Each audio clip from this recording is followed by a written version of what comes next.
Hi folks, it's Andy. Welcome to this week's Kendo Rant.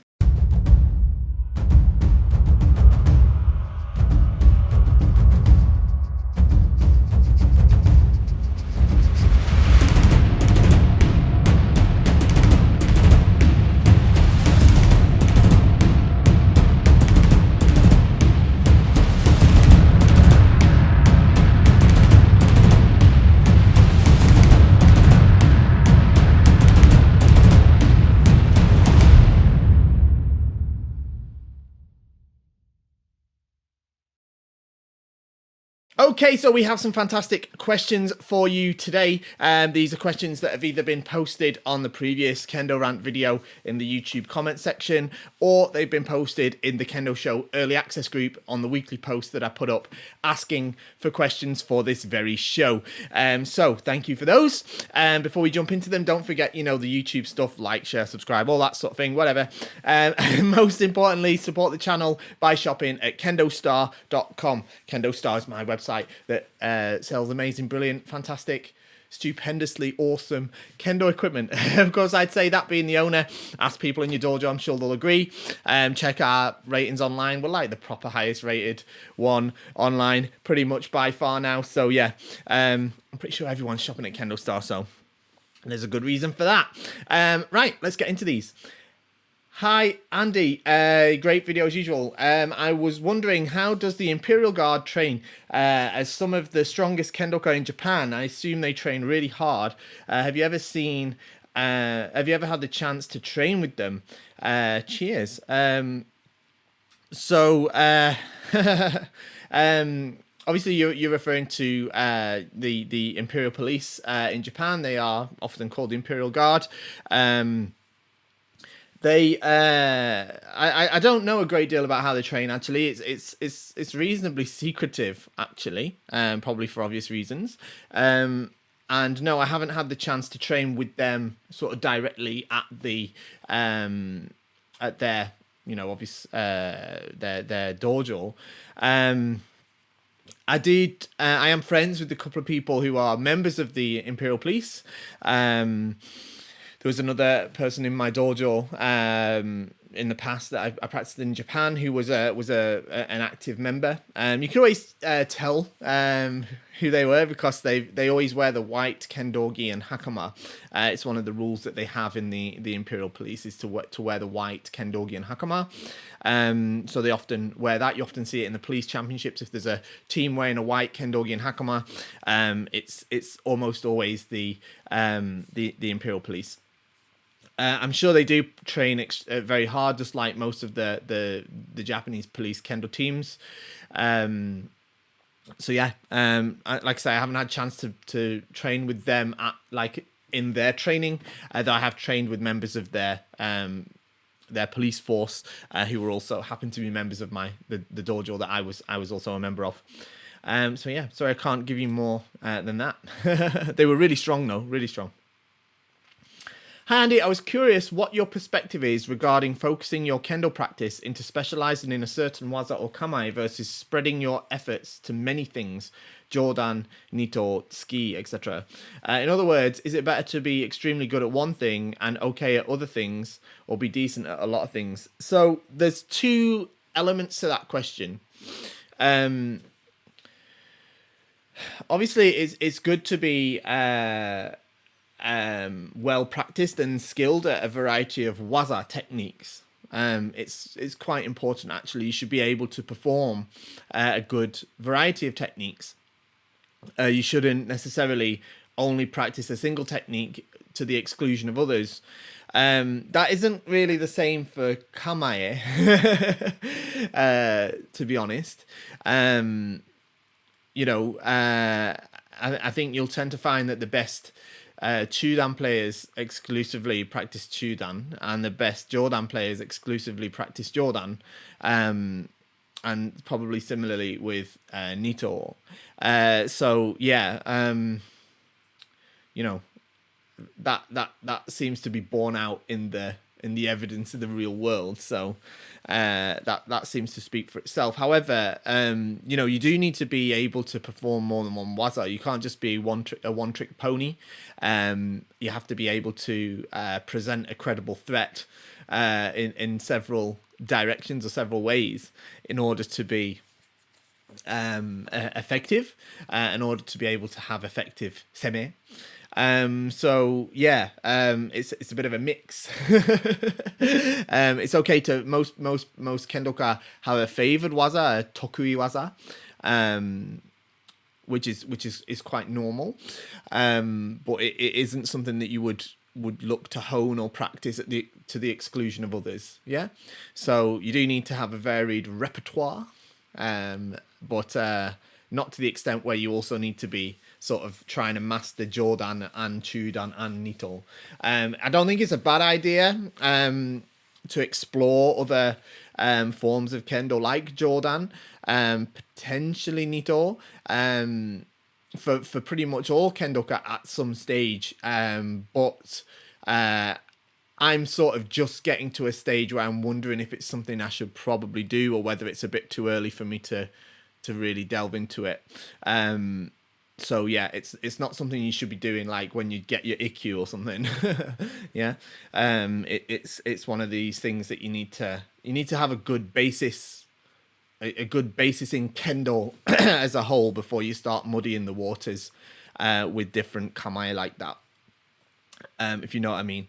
And when I say that, I'm not saying I'd never be a Jodan player. I'd never look to be a Jodan player. But there's elements of Kendo that I think I could probably explore on a deeper level by experiencing Kendo in Jodan to some extent for a defined and probably short period, if that makes sense. Okay, so next one. Okay, would it be correct to surmise this about Seme? 1, we need to be a credible striker, even if it doesn't land. The spirit and technique tells the opponent that they have to be on guard and cautious. 2, their attacks are nullified or made to fail when you control Mai or block, when you can't do Ojiwaza. From the sustained combination of the above, doubt begins to grip the opponent and we can eventually exert control.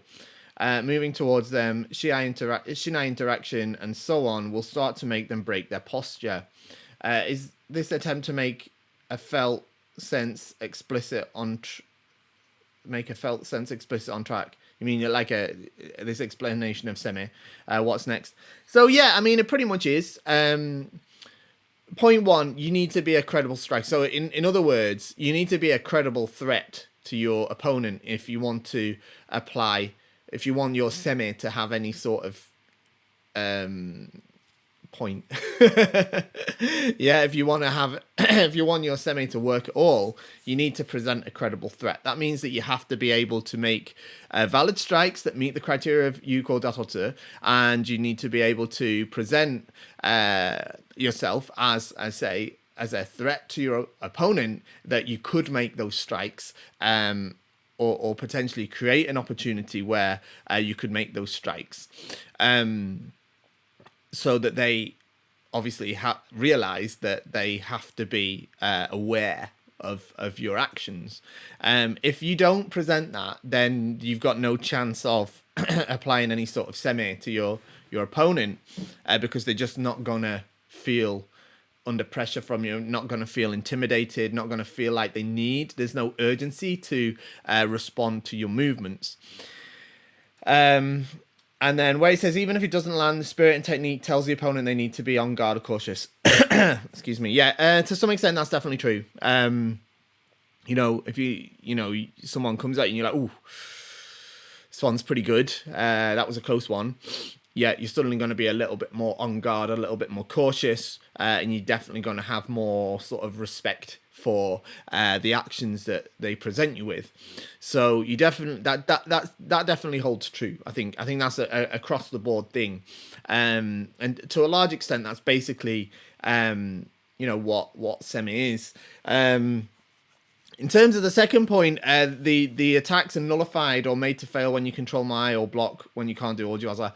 I'd say that less so. Obviously, controlling the Mai is different, but I don't feel like just nullifying the opponent's strikes either through altering the distance or through defending is necessarily going to make your attempt to your attempt of Seme, shall we say, your attempt to force an action or a reaction from them. I'm not sure it's really going to influence that all that much. Much more if they make an attack and you make an Orjuaza. that's going to have much more of an effect, because they're going to think, oh, got to be careful here. I'm gonna catch a Kaishido or something like that.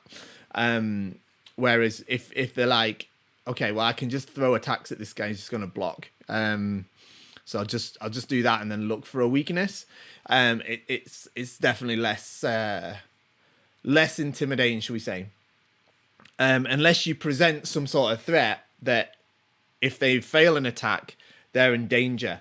Then I don't think that's really going to come into it. So for the most part, yeah, that's that's where I stand on that. At least this is my current understanding. I definitely think your first point, though, about what you need to be is you do need to polish your own technique. You need to be able to present a credible threat to your opponent, and then you need to also ensure that threat is properly communicated to them, in order for Seme to start being part of the equation in your interaction. And in terms of what's next, well, what's next is that they're trying to do the same thing as well, and then you're both getting better at it. So it becomes harder and harder. So yeah, the real thing that you want to try and do is like the kind of what I'd consider, at least at this point, the sort of lower level type of semis where you sort of do present that threat and they sort of freeze or try to block, and then you take advantage of a strike, an opening that they present. It's compliment, and then you hit the kote, something like that. That's it's perfectly valid, but it's the kind of lower rank, lower tier, shall we say, of waza that involves Seme. The best ones, of course, are where you elicit the reaction from them, where instead of them just freezing and blocking, which many people do, but if you can create a situation where they feel like their only option is to attack you, then you're going to be in a much more powerful position, where you're going to be able to perform Orjuaza at will, you're going to be able to perform Debanawaza at will, and that's the real sort of top of the tree in terms of the hierarchy there. So yeah. I guess that's it. Present the credible threat, polish your waza, make sure you're making strikes that are valid, and then make sure that threat is communicated, and then that is essentially what Seme is, really. Next one. Hi Andy, during some kata my bokken tsuba always comes loose. As someone about to take a grading soon, is it okay to fix the tsuba when practicing in front of the committee, and how to do it so it doesn't bother anyone? Thanks. So your tsuba dome is coming loose during your kata practice. Yeah, you don't really want to be fixing that in the middle of your grading. What you need to do is you need to get a new tsuba dome that's going to keep the tsuba in place. You don't need a fancy one or anything, just a standard one will be fine, or borrow one. But you don't use a tsuba dome that's going to come loose in the middle of your grading. It's not a good idea to sort of stop your kata to fix your tsuba. Okay, so yeah, change the tsuba dome. Next one. Hello Andy, what is the best way for someone just starting out to begin kendo training during this time? Our local kendo club has not been meeting due to the pandemic. Many thanks. Okay, well that's interesting. Obviously there's different situations all around the world with what's happening in the world at the moment. Different countries are obviously experiencing different things, and lots of countries now, kendo is sort of getting back on track. but others, of course, not so much. Some Kendo clubs are back open, but not yet ready to take in new people. So there's only really patience that we can sort of, apply to that situation, sadly. However, in the meantime, what you can do is you can watch Kendo Zero to Shodan. That's the video series that I've got on this very channel, which is obviously free, as all of the content on here is. All you've got to do is shop at KendoStar to support it. Then that'll give you a basic idea of sort of the introduction to the basics of Kendo. Watch the other video I've done about 5 things to know before starting Kendo. I'd probably watch that very first, as it does sort of let you know really what you're getting yourself into. Make sure that Kendo is definitely for you. You can, if watch the after you've watched the Zero to Shodan, you can have a go at some of the certainly the Neiho, the etiquette things, the kamae, the stances, and maybe even some of the basic suburi, and see how you get on. Make sure you follow it closely, exactly as I'm saying in the video. And then when you go to a club, hopefully the teacher will be able to clean up any of the mistakes you might have picked up, and you can get on to training.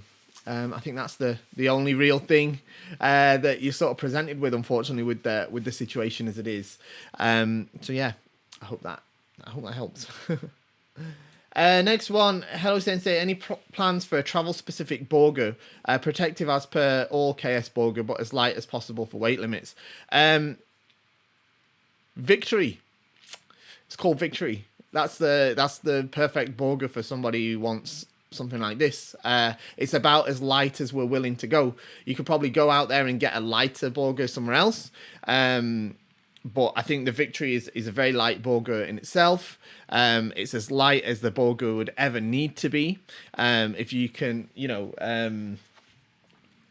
the thing is the All Japan Kendo Federation are introducing new rules to regulate Bogu now. It has to be protective enough.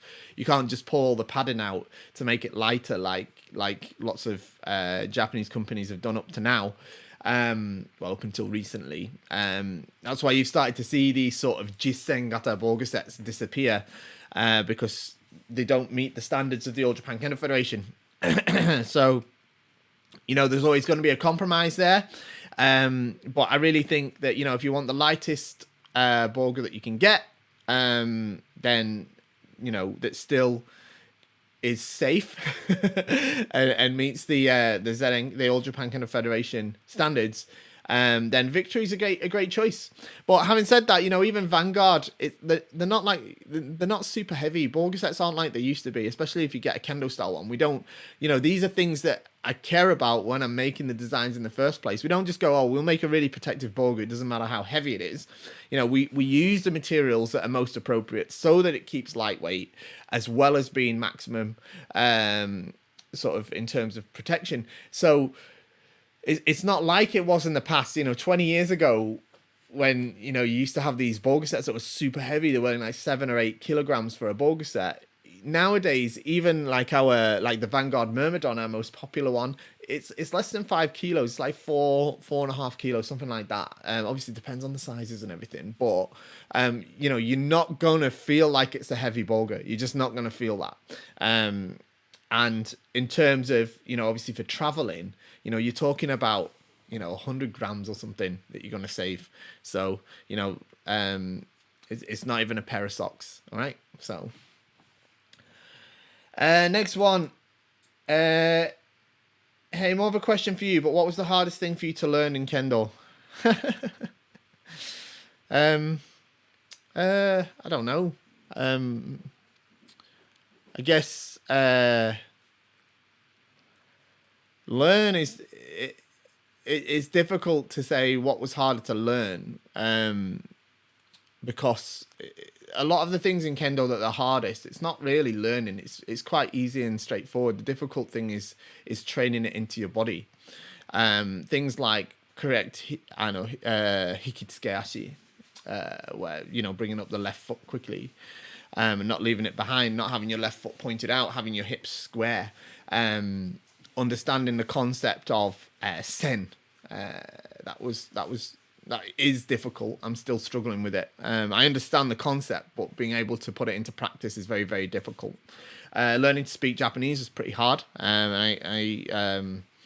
That's definitely an element of my Kendo, was learning to speak Japanese. I learned to speak Japanese because the Kendo sensei told me to, in Japan, because he couldn't speak English.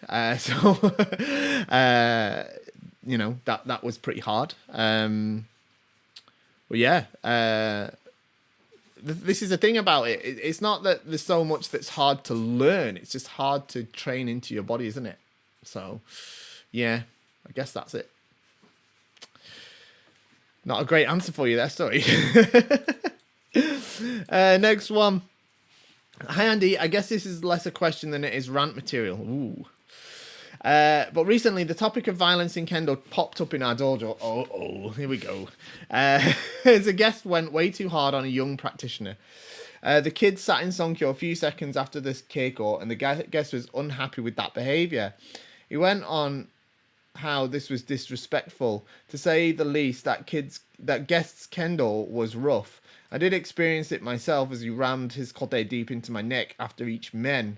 I did not appreciate it, but I thought it was something I had to overcome as teaching. I know that Japanese culture and Kendo can value hardcore training, pain and punishment as a way to elevate oneself, but truly today, how can this be a thing without consentment? Should we tolerate bad behavior in our dojo because this is Kendo? Tough it up. Right. This is a really difficult one to comment on without literally seeing exactly what happened, because there is a definite disconnect between the culture in the West, or in Europe for certain, and culture in Japan as it pertains to the practice of Kendo, and especially with youngsters. So it's very, very difficult to comment on that without seeing it exactly. However, I'm sort of under the impression this didn't happen in Japan.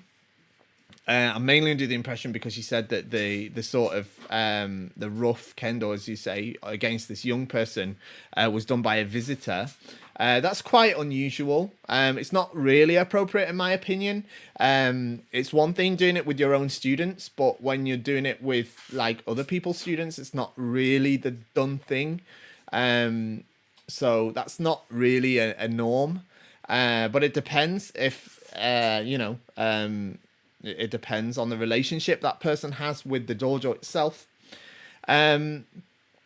But the thing is, the fact of the matter is look, outside of Japan is that for the most part, people don't attend Kendo with the mindset of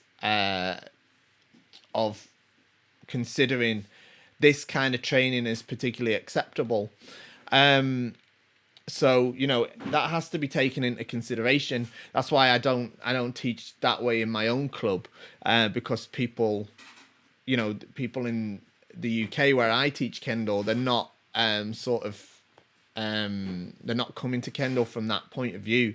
It's very different in Japan, of course, very different in Japan, though it's changing, and it depends on the dojo as well. But like in a sort of traditional dojo where, in some of the dojos that I was part of, it was much more the parents would put the kids into Kendo. It's not the kids wanted to do Kendo necessarily. The parents put the kids into Kendo as a method of physical and hard training, and they'd expect the senseis to go kind of hard on them. It's a cultural difference. It's not about modern or not, like today should we have consent or something. It's not really about, it's about a difference in culture. So the fact of the matter is if that isn't what you're interested in, then, and the thing is, I guess it's the responsibility of the dojo leader really to decide what direction they want the culture of their dojo to go in. If they want to be more, let's say, westernized, I hesitate to use that term, but non-Japanese really, in their approach, or if they want to be more sort of Japanese or traditional Japanese in the approach. In my experience, the sort of traditional Japanese way doesn't really work so well towards the European, certainly, frame of mind. People don't have the they don't have the inclination to accept that kind of treatment, should we say, regardless of the reason why. So that's my dojo doesn't work that way. We don't teach like that in my dojo. It's a difficult thing. It's a bit of a conundrum because it's, at the end of the day, there is also the fact that Kendo is not designed to be a pastime or a hobby or something that you do for fun. It is designed to be difficult mentally and physically and spiritually, rigorous training, and present you with difficult and undesirable situations. It's that's what it's for, but that isn't necessarily why people are practicing it. Certainly in Europe anyway. I can't really speak for much outside of Europe. So I have a massive amount of experience with it. But yeah, I mean, I guess in my opinion, it really does depend on the situation, but I can't think of a good reason for a visitor to come in and then start beating up on kids in a different dojo. They could do that in their own dojo if they want, and everyone's happy, as long as everyone's happy with it. But coming to another dojo and doing it is a little bit, I'm not so sure. All right. What you're gonna do about it though, I don't know. It's up to the dojo leader, that, to be honest. If someone came to my dojo and did that, I'd have to stop them and have a word with them. But it's between that person and the dojo leader, unfortunately. Bit of a difficult one. All right, so last one. Here we are. Been watching many of your videos for some time now. They're great. Thank you very much. I especially really appreciate the video analysis ones. I wonder if you realize how valuable those are to those of us who follow you. Oh, thank you. I appreciate that very much. Anyway, sometimes in your videos and posts, you let us know when something doesn't align with what Kendo is all about or what Kendo is or should be. What are the video titles you've made that speak to what Kendo is and what Kendo should be or shouldn't be? I imagine you've made such videos years ago. Thanks. Absolutely. First of all, thank you very much for the very, very kind comments. That's very nice of you to say so. In terms of videos where I talk more about what Kendo is all about or what it should or shouldn't be, I think the best one to watch is the video that I did, I think last year. So it's reasonably recent, I think it's called How Kendo Makes You a Better Person. And I basically go into how the concept of Kendo is supposed to help you and how the practice of Kendo is supposed to help you improve as a person. And that is what Kendo is all about. So yeah, I'd go and watch that one if you want to hear my sort of in-depth thoughts on it. It's a reasonably long one, if I remember rightly, but it's worth watching. Definitely worth watching. So yeah, that's it. Thank you for joining me today. Don't forget to like, share, subscribe, shop at KendoStar, and I'll see you all next time. Have a great weekend. Bye-bye.